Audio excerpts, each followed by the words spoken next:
how does it work if you want to transfer your data from iCloud to your Android phone? Let's get started. So the way that it kind of works is that Androids are naturally not designed to accommodate iCloud.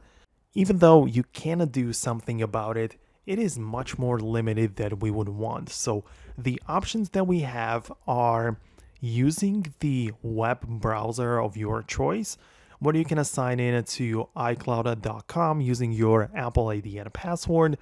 If there is any additional authentication, you just go through it, and then you will get access to your mail, photos, and iCloud Drive, right? Then it also includes like notes and reminders, but it's basically it. So using this, you can go ahead and browse your photos, right? You can select a few of them and like even download them if you wanted to. So you can get these type of things from your iCloud to your phone, right? So if it's a video or photo, you can download them from iCloud using a web browser. And there are some other data, of course, like you can access the text in your notes and everything. But when it comes to getting contacts or some other features, it is a bit more complicated. So if you would like to transfer contacts from iCloud to Android, you'll need to use an app like Sync Cloud Contacts. This is what it's called.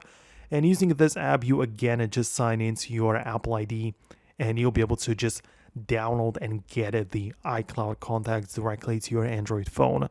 So this might work as well, but as I say, getting the data from iCloud to Android is a bit more complicated. You know, the two platforms are not really that compatible. So it is, a lot of work. So yeah, you need to like download and copy all of the photos and get the contacts, some other things as well. So yeah, that's how you can do this.